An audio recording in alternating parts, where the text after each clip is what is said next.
My fiancée wanted to sleep with other men after our wedding, so I secretly recorded her therapy session and canceled everything behind her back. 2 weeks ago, we were just 2 weeks away from getting married when she asked me to attend a therapy session with her. She had already been seeing a therapist on her own and wanted us to have an open and honest conversation before the wedding. That request struck me as odd. I thought we were already honest with each other. I mean, we were about to be married, right? Plus, she had always been extremely private about her therapy. She never discussed her sessions, and I had never even met her therapist. So, being invited to join a session so suddenly felt out of place.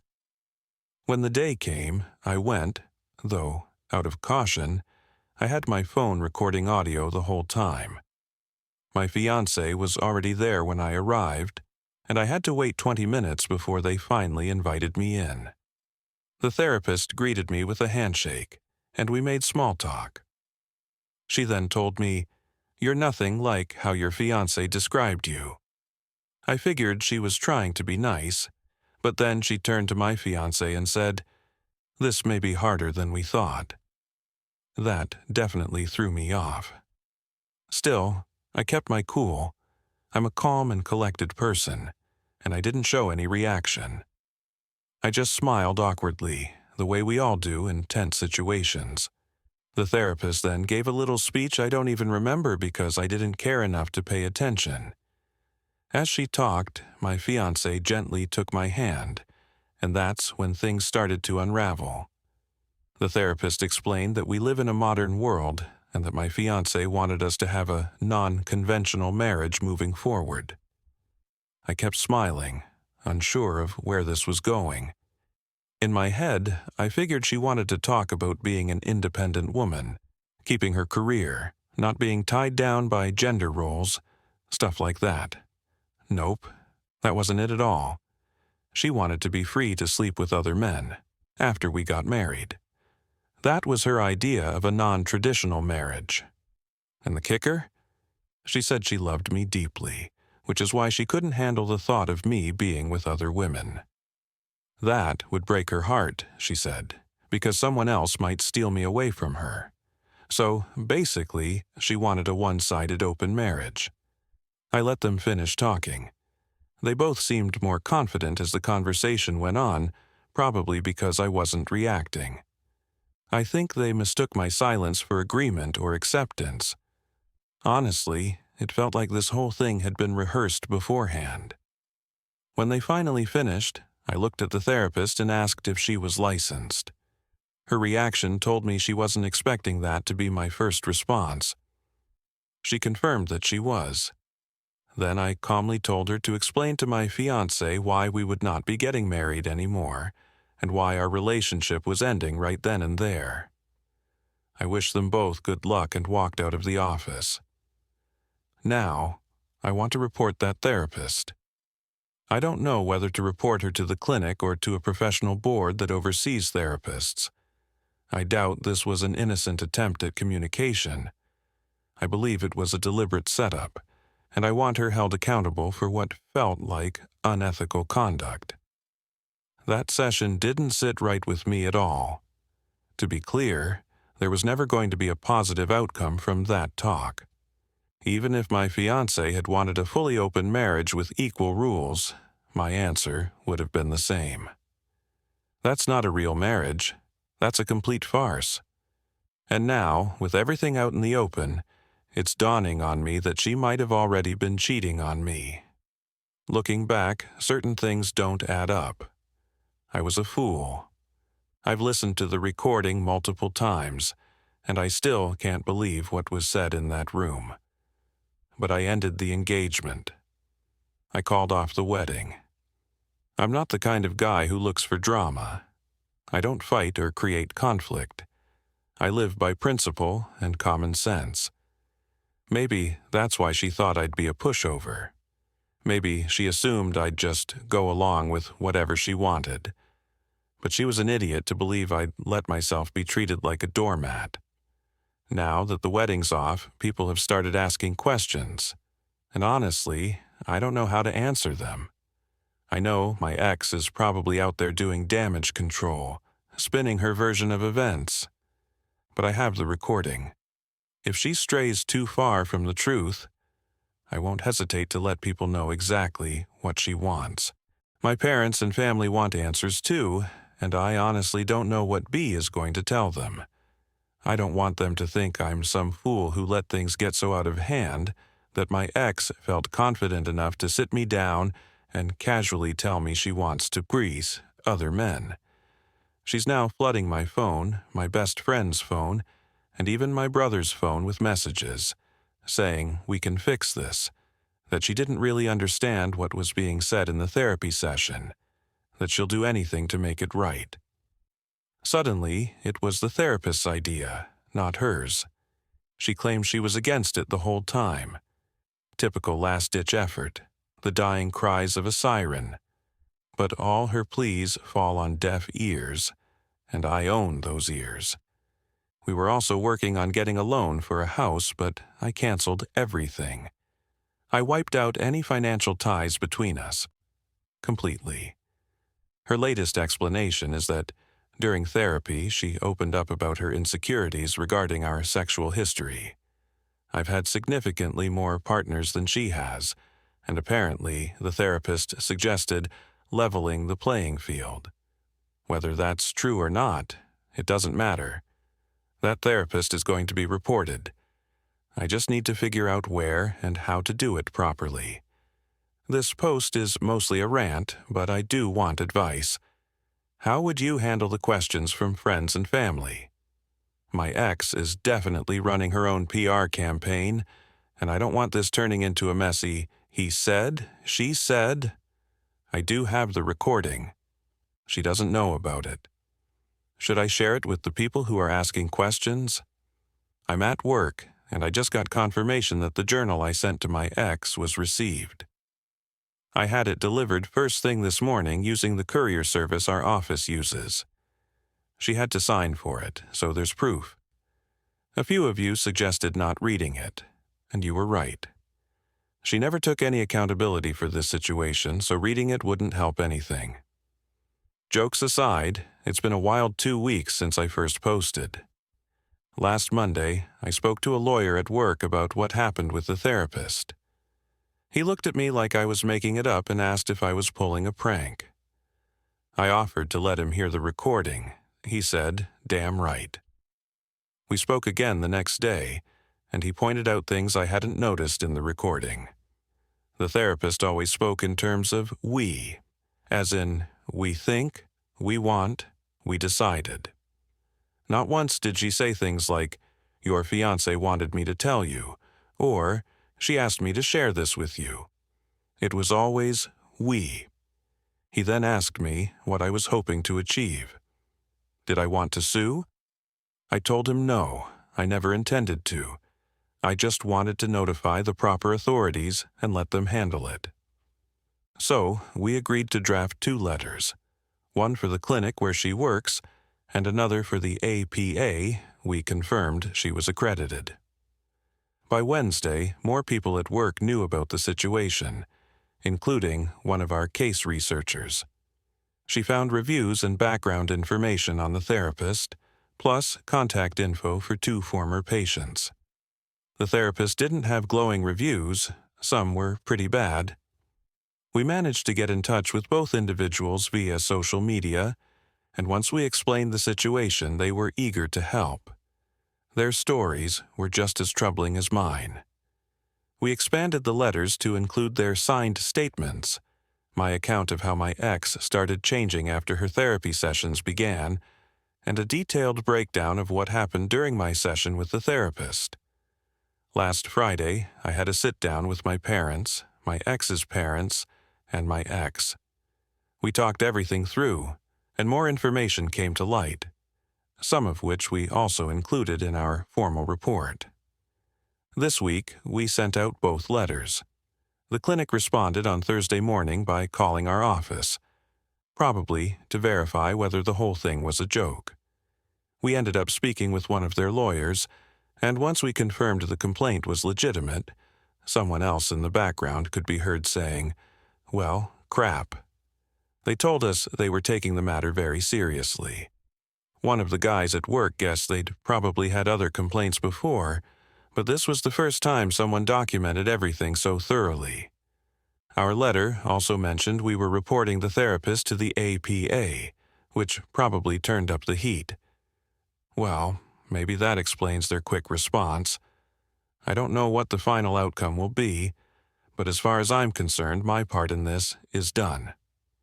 Still, after speaking with the other two individuals who had also been treated by this therapist, I really hope some sort of investigation happens. She sounds completely unhinged and clearly has an agenda. She destroyed their relationships too, just like she did mine. And for the record, one of those individuals was a woman. Then there was last Friday. That evening, my parents asked me to come by after work. When I pulled up to the house, I saw my ex's car and her parents' car in the driveway. My first instinct was to drive away.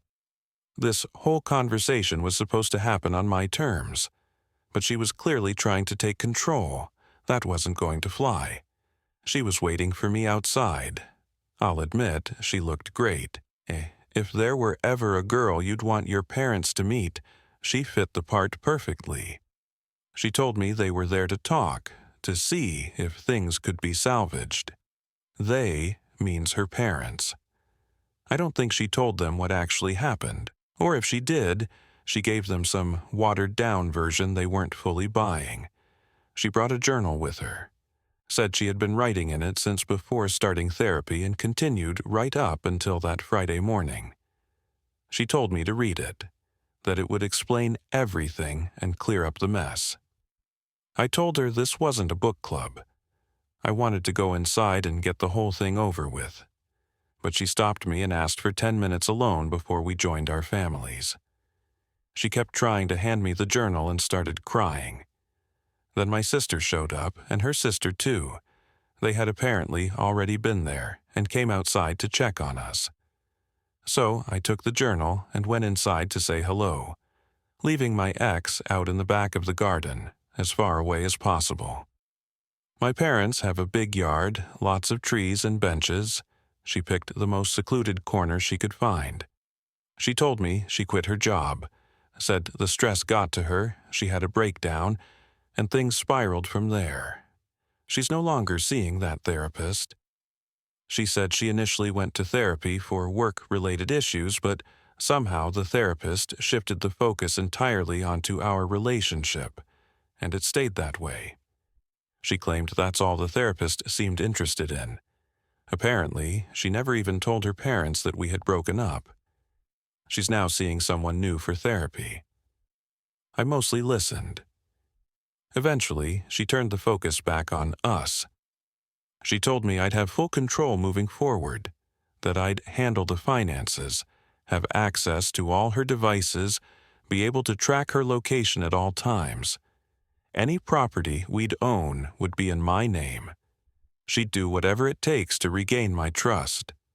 She repeated the same things she's been texting me over the past couple of weeks, and then added even more. I didn't even know how to respond. None of what she offered sounded like a healthy foundation for a relationship. Not for her, and definitely not for me. Then I asked her if she cheated. She told me she had opportunities, but she never acted on them. And I believe her. But that answer still pissed me off. What does that even mean? I had the opportunity?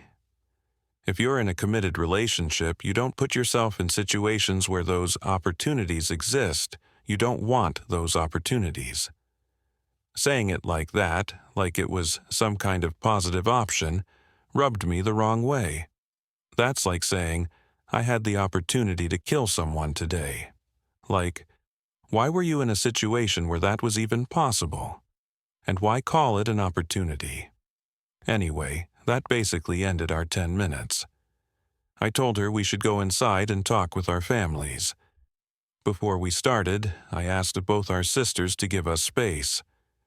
This wasn't their concern. My sister gave some dramatic eye roll, but hey, houses built from stone don't fall to huffing and puffing. She wasn't about to blow this one down. So, I talked. I laid out everything, what happened during the therapy session, what was said, and how I felt. I didn't mention the recording. I never needed to. Surprisingly, my ex confirmed everything I said. That genuinely shocked me. Her father had tears in his eyes, and that broke me. Her mom asked if this was really how she thought they raised her. She wanted answers. My ex gave them. She repeated the same version she told me outside. Stress, depression, a mental breakdown, a therapist who wouldn't stop focusing on our relationship. She said the therapist convinced her that I wanted an open relationship and that if she didn't level out our sexual experiences, she might lose me. She said my reaction that day in the office jolted her out of her slump, that she's quit her job and is now looking for something less toxic. She'll do anything I want. She said she'd do anything to win me back. She started crying again. My ex brought up the journal once more, insisting that if I read it, everything would make sense. She claimed she was never on board with the therapist's ideas, but went along with them because the therapist was a person of authority and experience. Our parents were all looking at me, waiting. I told them, someone's private journal isn't the kind of literature I read unless they're a dead poet. Big mistake. My intention was to imply that private journals usually become literature only when the author is a significant figure. Someone whose thoughts are published posthumously, not something I care to read in the middle of all this chaos. I also hoped they'd take the hint that reading it wouldn't change anything. What's done is done. But they all looked at me like I'd just wished death on her. The tension in the room thickened. You could feel it. So I caved. Fine, I said. I'll read the journal. Sometimes you win, sometimes you lose, and sometimes you say the wrong thing and lose a little more. Apparently, my ex is now seeing a new therapist. She showed her parents emails to prove her appointments. This one's an older guy with a white beard. Looks like Freud. I looked him up online. He's married, attends conferences, and wrote a few books that are on Amazon. Seems like a solid guy. Can you kids work this out? Someone asked. That was the second thing that pissed me off that day. As if we're children playing house. As if we should just listen to the grown-ups and fix everything like we scraped our knees. The idea that we're too young to decide for ourselves what counts as betrayal and what we can or cannot recover from, it was insulting. We're not kids, and this wasn't a playground fight. So, I clawed back some dignity from my Dead Poet Society blunder, and that's how the day ended. We've known each other for 9 years. We were a couple for 5. Even if there are valid reasons behind her behavior, how do you just go back after something like this? This wasn't a reset. This completely changed how I see her. She became a stranger overnight. Sure, I still find her attractive. I won't lie about that. She looked incredible last Friday, flawless even, but it wasn't accidental, it was calculated. Her hair was styled just the way I like it.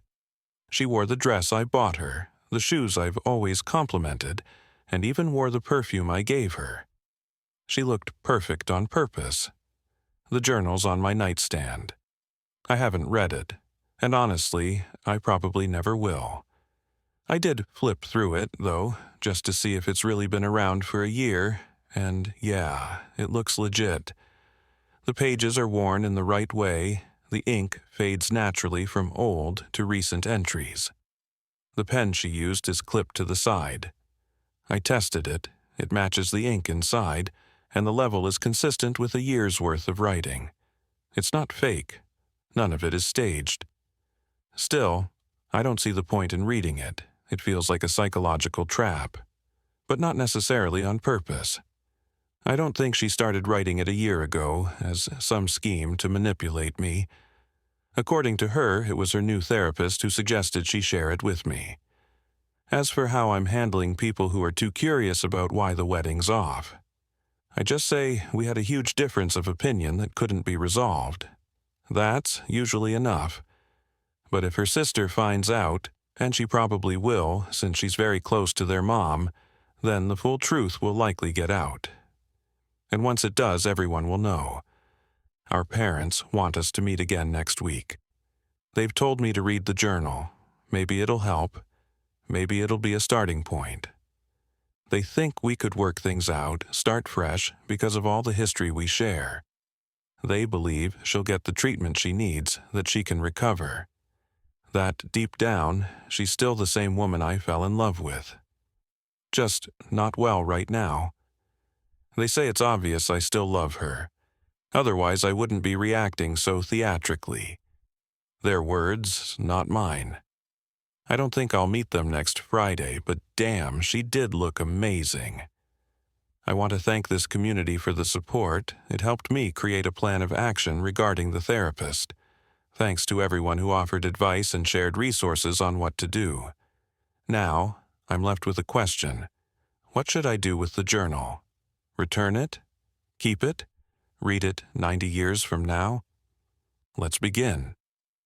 The therapist had stepped away by then, leaving her to face the wreckage alone. She and I are still together, but the revelation shattered her perception of love, marriage, and trust. And it came at the worst possible moment, when she was already fragile from stress, a miscarriage, therapy, and a so-called friend who only fed her fears. Everything hit at once. She didn't stand a chance against that kind of storm. So, yes, the therapist is no longer working at the clinic. From what I've heard, the biggest motivator for her departure was likely unrelated to my situation. Apparently, someone else, completely disconnected from all of this, is suing the clinic. I don't have the details, but the timing is curious. The therapist did try to contact Mela, but she didn't respond. She was blocked and ignored. I suspect the therapist found out about the report I submitted and was fishing for information. Mela shut that door. Still, there's a small voice in the back of my head whispering that filing that report might not have been the smartest move.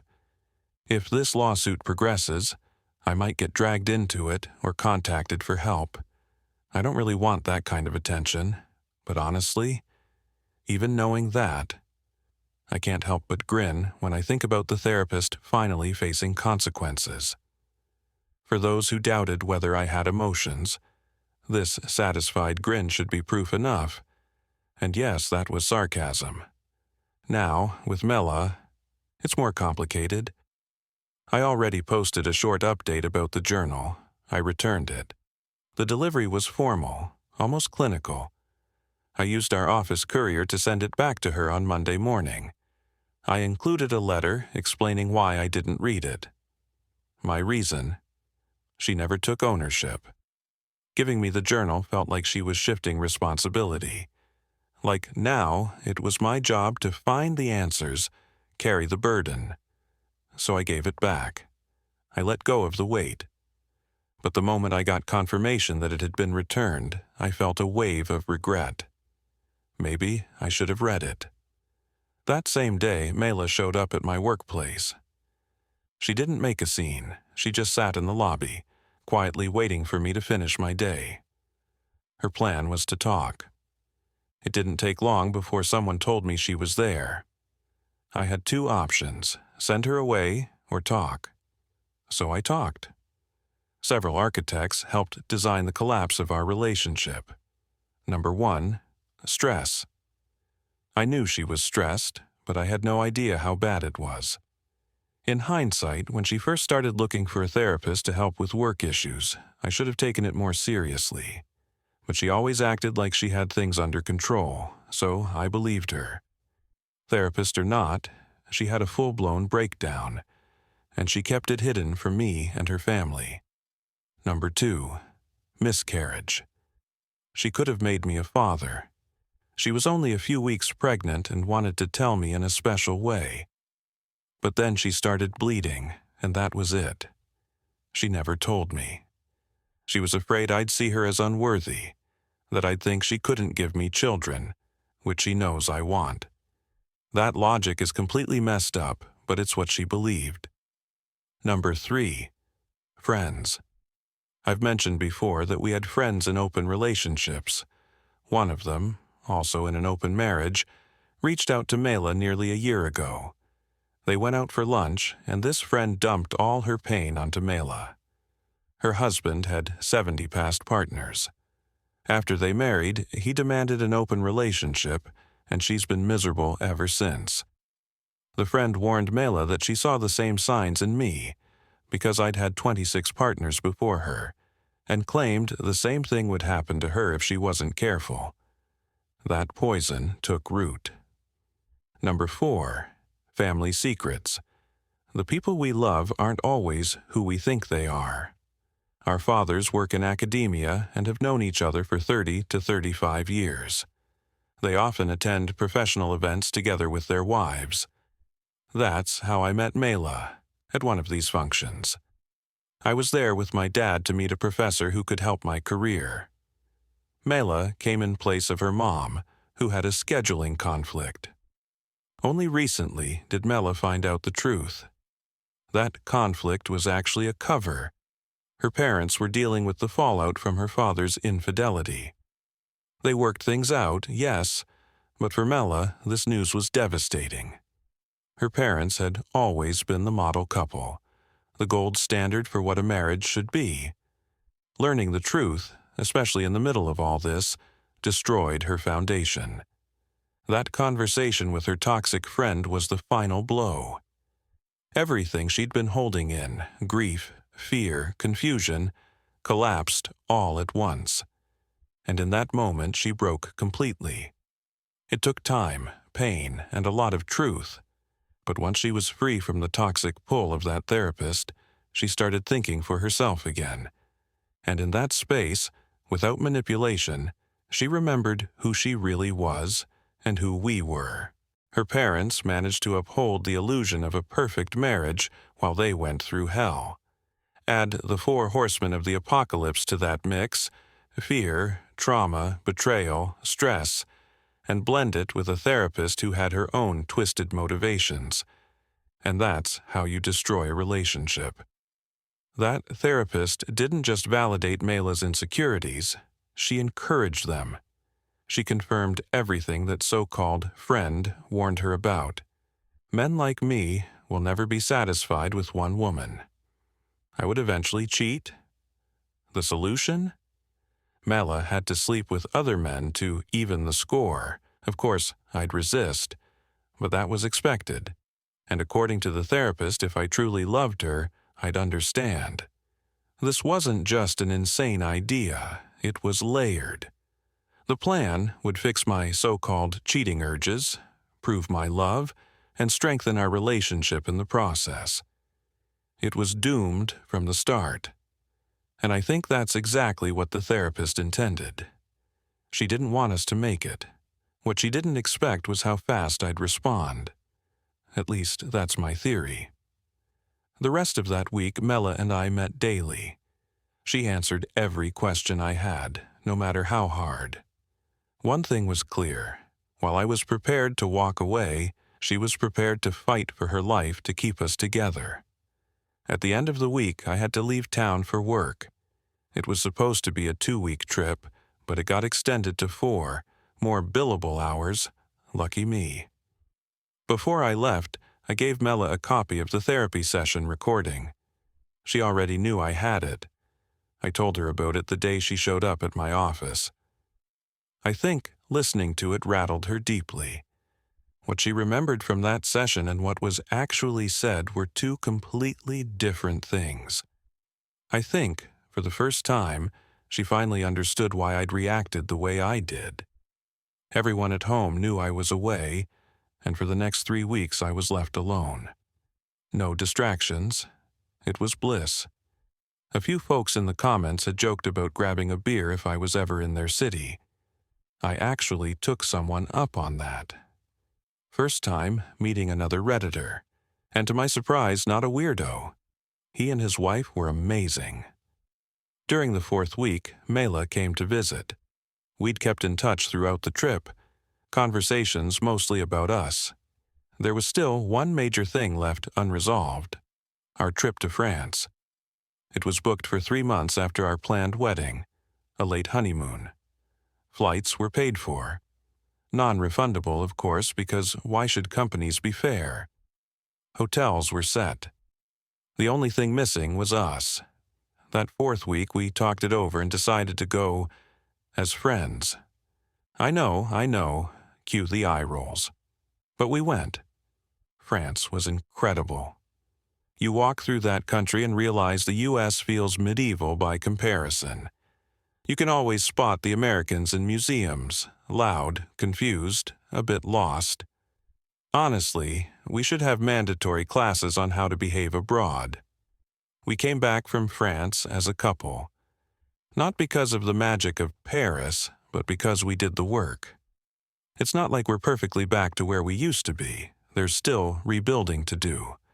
But here's what we've agreed on. No particular order. Mela is searching for a less stressful job. We've cut ties with our open marriage friends. Toxic influence. Gone. We both love the name Mela. Our future daughter will carry that name. Thank you, France. Never hide something like a miscarriage. I'm still furious about that. Partners need to share that pain. We're getting a puppy and a kitten. She'll continue seeing her new therapist, one who actually helps. When we marry, it'll be on our terms. A small ceremony, just us and immediate family. Next destination? Maybe Italy, I get it.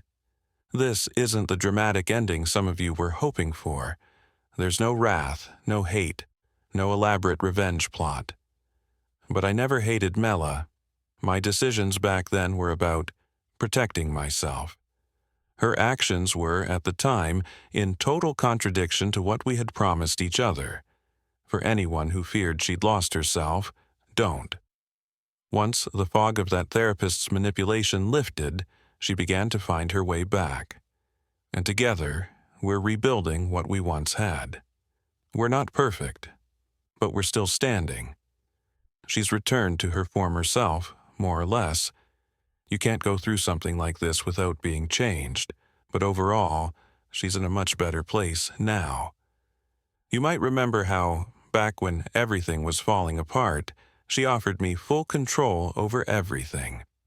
Our finances, access to all her devices, even the ability to track her location 24/7. Aside from me having no desire to live that kind of surveillance-heavy lifestyle, those offers were more a desperate attempt to keep the conversation going than a real solution. Still, we agreed that transparency is important, and we've always been open with our devices. That hasn't changed, and it won't. As for our finances, we'll continue doing what we've always done, sharing them equally. Thank you to everyone who reached out, both in the comments and through private messages.